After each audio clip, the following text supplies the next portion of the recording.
in Smallville. I stopped watching it eventually because I got kind of freaked out by some of the stuff. Because I was really young and little. But I did really love his character, and it was something I would watch with my dad. And I had forgotten that like I actually did really like Superman's character when he's like being Superman and like helping people and caring about people and stuff like that. Because I watched Man of Steel and I was like, why are they treating him like a god? And he's not that concerned about like helping people, and seems to kind of just be embracing the like he's a god thing. And I was like, I didn't like it. I did not like it. So imagine my surprise when I watched Superman 2025 and I was like, I was like, baby, I love Superman. I love Superman. Oh my gosh. Complete 180. And the reason I watched it, because normally I don't consider myself to be a DC girly. I grew up with all the Marvel movies, and so like Spider-Man was my favorite character for the longest time, and you know, grew up with all the Marvel movies, all the Avenger movies, Guardians, Black Panther, which is great, you know, just all those movies. And I've never been like a DC girly, but I saw online people talking about Superman, and one of the things I saw was that a certain crowd was being like, oh, Superman's woke now, da da da. And I was like, oh, say less. So I took my ass to the theater, and I loved it so much. I loved that it was like bringing back superheroes that actually like help people and aren't just like posing and looking good for the camera. And there were still really good fight sequences in there. Like that didn't change. Like there still were like great fight sequences and stunning visuals. But it was like a superhero film where like the superhero was focused on helping people. Like that was the big thing. It wasn't this other like thing about them just being really like super you know, strong and amazing, and look at them. Like it was like he was actually just concerned with helping people, just wanted to help people. Like it was just so good. And then like all the edits online to Punk Rocker have made me so happy. And the scene with him and Lois, spoiler alert, the scene with him and Lois when they kiss and they're spinning around, oh my gosh, gagged. I was cheesing so hard by that point. Like it just made me so freaking happy. And also the messaging about like wars and stuff and actions during war and stuff like that. It was not subtle at all, and I was kind of surprised that like a big company kind of put such a strong message out. But yeah, I thought it was fantastic, and it reminded me that like I do like Superman when he's being like Superman and like helping people, but not when he's like posing and being treated like a god. So yeah. Okay, next, I have been watching The Summer I Turned Pretty as new episodes come out. They've been coming out weekly. I do think the belly hate online is overdone. Like, she's a teenager. Well, maybe she's not a teenager anymore. Actually, I think she's like 21 now.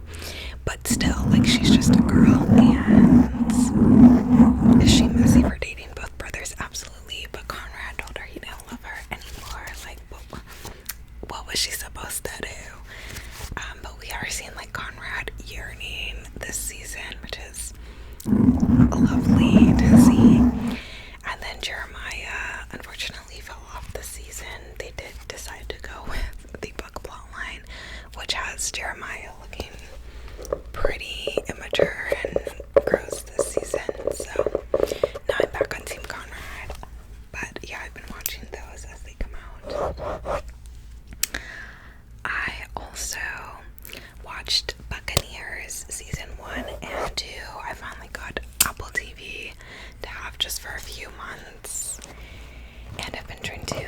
the shows I wanted to watch from there. And it's funny because I originally started watching it because I saw an edit of Nan and Guy. And the actor who plays Guy played, I think his name was Nick, right? In My Home London. And you guys know I love that movie. So I was like, oh, he's in this show too. I hate Guy in that show, and I hate Nan in that show. I hate half the characters in that show. Like, oh my gosh. Apparently it's based off of books too, and I didn't know that, and people are saying that the characters in the books are like different than the characters in the show, and I don't know. I don't care. But based on this show, like, oh my gosh. I hate Nana and Guy so much.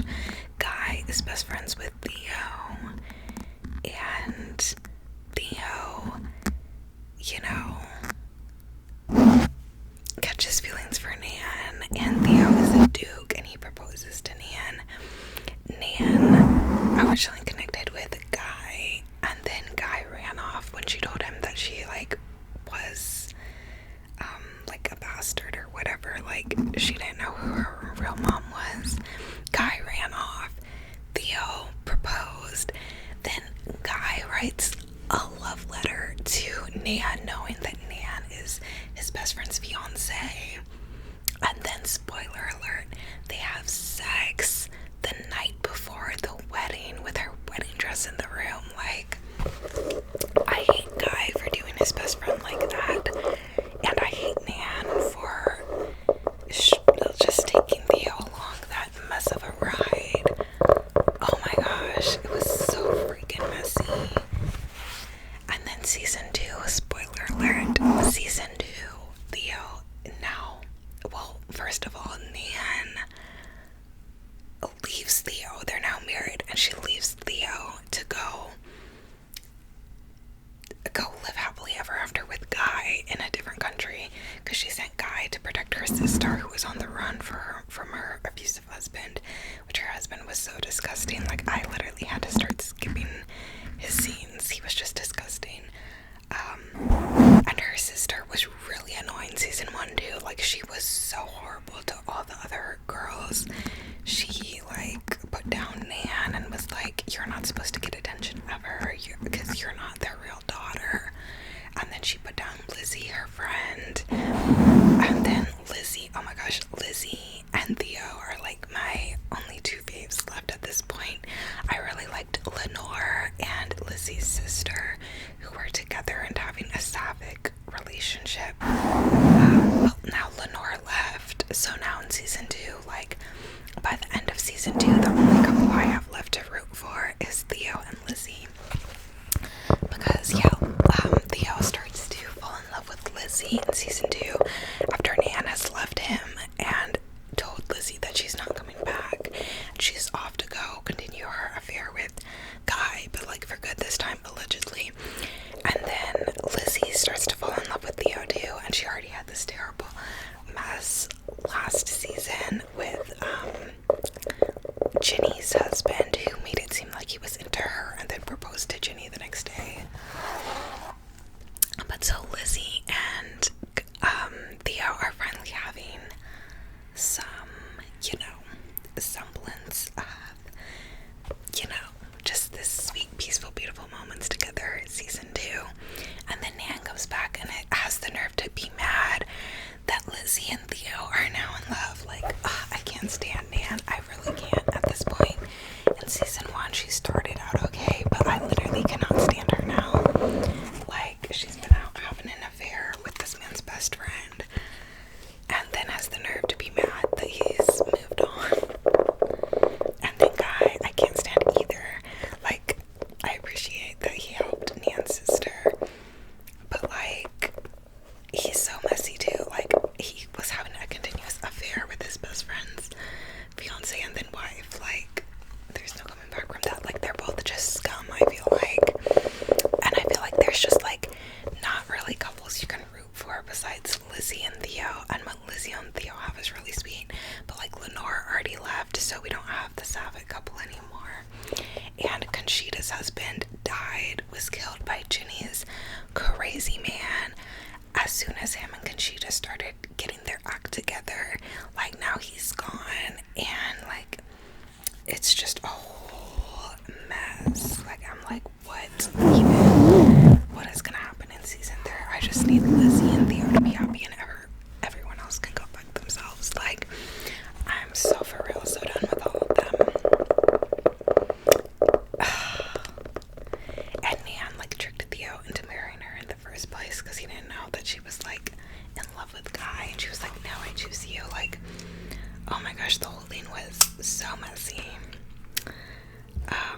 I also binge watched all of Overcompensating on Prime, and this is a show about these two best friends who meet as they're starting college as freshmen.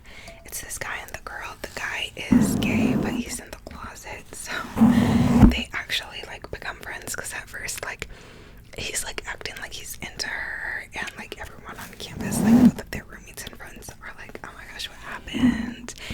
And yeah, so it takes him a while to come out to her, and then he's like only out to her, like not to anyone else. And yeah, it was like rom-com type TV. It was really funny. Both of them are like so messy. Like they are so messy. They do not make the best decisions at all. But yeah, it was just so funny, and it had some really sweet moments and some really like heartfelt moments too. And yeah, I really enjoyed it. I also finished watching Heartstopper seasons 1 through 3, so all of the seasons that are out. And I love this show so much, so much. I just think it's so sweet. I love what Alice Osman did with the graphic novels, and I love what the whole team did with this show. They're both so good. At first I thought I might not like the show as much, because in season 1 they introduced the Imogen storyline, and we're like having Nick making Nick have trouble telling Imogen he wasn't into her, and like that was not in the books at all. And I was like, I don't want like Nick having a fake relationship because he's not ready and whatnot in the show. Like I don't want to do that storyline. But then besides that, like I actually really loved the show as well, and I really ended up liking Imogen's character too. Later in season 3, spoiler alert, she actually comes out to Nick herself, and she's like, it's so like weird to think I liked you now. And he's like, why is it weird that you liked me? And she's like, no, like it's weird because like I don't think I really did like you. I don't think I really ever liked a boy, honestly. Like I think I just kind of felt like I had to, and so like really hyped it up and like whatever. And I just loved her whole like coming out scene. It was just so precious. But yeah, and then season 3 actually made me so emo, because it gets into like Charlie's eating disorder recovery. And when they played Black Friday, it's Black Friday, right? Oh my gosh, I was so emo, like oh my gosh. And I've been listening to that song like on repeat since. Like it was just so beautiful. And I love the way they show the like love and care between the characters, like as they're going through all these different things. And I've talked about the graphic novels in my last 2 reading wrap-ups, so you can check them out. And I read some blurbs from the books that I really loved and really resonated with in my July reading wrap-up. But yeah, it's just so sweet. Like, yeah, I just love the show and love the graphic novel so much. It was so beautiful. I also rewatched Red, White, and Royal Blue, which is one of my favorite movies. I love. It's based on a book by Casey McQuiston, and I have read the book as well, although I watched the movie first. And I loved watching it again. It made me realize that parts that I thought they had kept out of the movie from the book, like there were certain parts that I thought they cut out, that then rewatching it, I was like, oh, they did actually still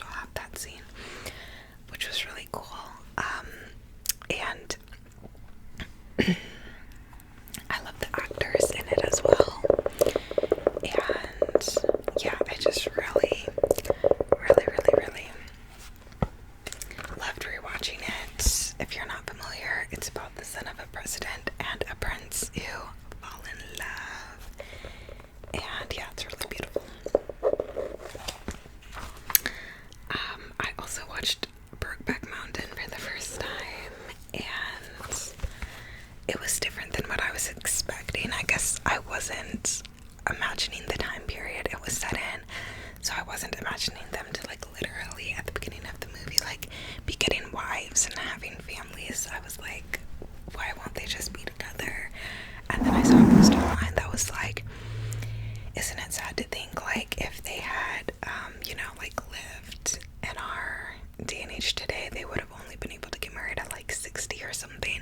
Like it was like something crazy. And then I was like, oh, that's right, because gay marriage has only been legal since the 2010s, and was it the 2010s, right, in the US.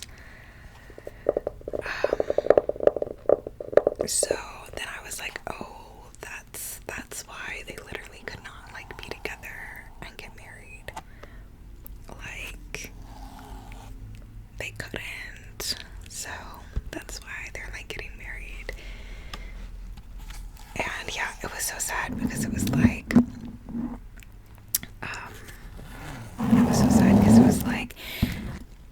it was just sad. It's a sad movie, obviously. If you've seen it, you know it's a sad movie. But yeah, because one of the main themes about it is like having to like hide and shame, and like one of them is like we can work on a ranch together and whatnot, and the other one's like, what world are you living in? Like we can't do that. Like men who do that end up like strung out on the road type thing. And yeah, it's very intense, but yeah, it was a good movie. But I was just like, wow, I wasn't expecting all of that, like with the families and stuff. And it made me think like, oh, it shows how like it hurts other people too, like this like intense homophobic culture. Like it also hurts like the significant others who like wanted partners who were like really into them and showing them love and whatnot as well, but instead they got someone who wasn't allowed to be themselves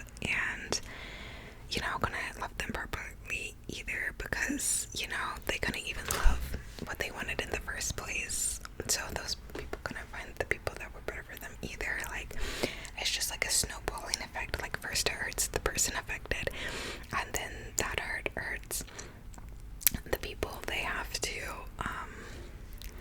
like be with as well. And yeah, it just shows like the whole spiral, I feel like. And I also watched The Children's Hour. Some of these were like movies I had on my like Pride watch list that people were like, oh, these are classic gay movies you have to watch. And a lot of these were sad. Like I know that used to be the main thing, was that like you could only have gay movies if they were like sad. Like they didn't really allow gay movies showing like happy endings and whatnot. And also I know that life imitates art, art imitates life, and since gay marriage wasn't legal in the US and stuff like that, that like how could they make a movie like showcasing this happy like marriage or whatever if they weren't even allowed that in real life, So like I understand why it's like that, but it does make me sad when I'm like watching older gay movies and they're all like sad and like end in tragedy, But I also watched The Children's Hour, and this one was really sad too, because it was sapphic. Like it follows two best friends who get accused of like being together by a student who's just really conniving and is blackmailing other students and whatnot, and is mad and doesn't want to get in trouble, and so spreads this rumor about them, and it ruins their reputation. They end up having to go to court. Like it's a whole mess of a thing. And then like towards the end of the movie, the one girl tells her best friend, she's like, maybe I have loved you like they said. Okay, I have loved you like they said. And it was just so heartbreaking. Like a lot of the gay movies I watched that were like older, I could still like laugh at some parts and whatnot, but this one I couldn't laugh at any part of it because it just felt so heavy. And yeah, there was just like a sort of like anticipatory like heaviness to it. Like I could just feel that like it was not going to end well, and it didn't. Spoiler alert, she ended up killing herself. And she was like, I'm guilty, and like, oh my gosh, it was just so sad. Like, yeah, it was just really sad. And heart-wrenching and yeah, very upsetting. And it's in black and white, so it's a pretty old movie. You don't really get any like sapphic moments. Like obviously there's no like makeout scene or anything. Like it's in black and white, and it's an older movie, you know. But the tones was there, and like she did love her. And I watched the half of it. I think this is on Netflix actually. And this follows like a girl who, this guy asks her to help him write love letters to this girl at school he has a crush on, but she has a crush on her too. And so she agrees to help him, and the girl starts to like have feelings for the guy, thinking that he's the one writing the letters. But so really she's having feelings for like the girl's mind, but she doesn't know it's the girl. And yeah, it kind of goes from there. I enjoyed this one. Again, I wish there was more of like a moment. I feel like in a lot of sapphic movies, like you don't see much between the girlies. Like they might get like one kiss at the end of the movie if you're lucky. Like it's very minimal. And yeah, so I was wanting like more from it in that regard. But it was entertaining. It was funny. There was also this like kind of odd like religious tone to it too, where in the movie the guy, once he finds out that the girl he's friends with is gay, because he actually starts to have feelings for her too. Spoiler alert. Spoiler alert. He then, spoiler alert, tells her she's going to hell. Which I was like, oh my gosh, like that turn took such a dark turn, and like it was so just like randomly dark. And I was kind of like why did they do that? And so then I was like looking on Reddit, and then people on Reddit were like, oh, but I liked this part because it shows that like you live in this like religious town like she did, and like people are like nice to you and your friends and whatnot, and then you're, you know, you share another part of yourself, and all of a sudden they're like ready to condemn you and whatnot. And so I saw that side of it too, like once I read that Reddit thread. But at first I was like, oh my gosh, that's kind of jarring. Like I thought this was a funny movie, what the hell. But yeah, I just realized like the last couple of these, the last handful of these are all queer.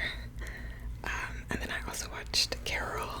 I had started this before. It's more of like a Christmas movie, I feel like, because it follows this older woman and this younger woman, and they meet because the younger girl is working at like a department store, I think it is, and the older woman comes and they talk and, you know, have feelings towards each other. It's kind of like Shop Girl, except the guy in Shop Girl doesn't have kids and obviously is a guy. But yeah, they have feelings for each other. She's married and has a kid though, and yeah, so they have an affair, and yeah, it's a whole thing. But this was actually a really good movie too, I felt like. And you do get a little more of them like sharing time together and intimacy with each other and whatnot. And then reality TV wise, I'm not a reality TV girly, but I saw they have the Ultimatum Queer Love on Netflix, and I think it's like a queer Love Island, which I don't watch Love Island, or what's the other one?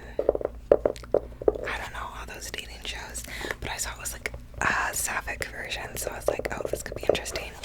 And then I was talking to a girl and she was talking about watching it as well, so I was like, okay, let me watch it. But I've only watched like the first few episodes, and it seems like it's interesting, but also like the people, some of the girls are crazy. Like there's this one girl, what's her name? Oh my gosh, I cannot, Vanessa. Oh my gosh, there's this one girl, Vanessa, and she is wildin'. She is, oh my gosh, acting up and leaving people in the, oh my gosh, it's so messy. But the concept of the show is that like all these couples come to the show, and within each couple there's one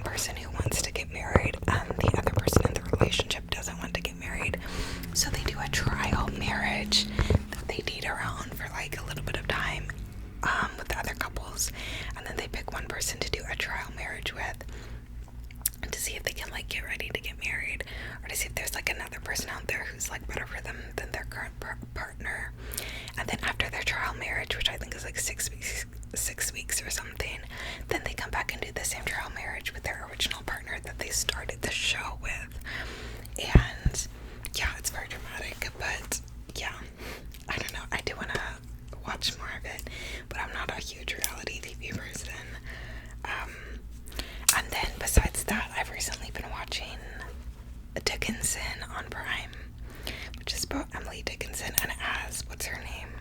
I think it's Haley Steinfeld, which I did not used to like Haley Steinfeld acting in things. But then the past couple of years now, I like love her and stuff. I don't know if it was just like I had seen her like singing, performing her songs more before, and like couldn't get into like her in the role she was in or what it was. But yeah, I did not like her and stuff when she first was acting. But now in Romeo and Juliet, she was fantastic, and in Dickinson again, she's fantastic. And yeah, it's like it's Dickinson. It's about like Emily Dickinson, but kind of like a modern take, so it has like modern music and stuff. But she's like writing her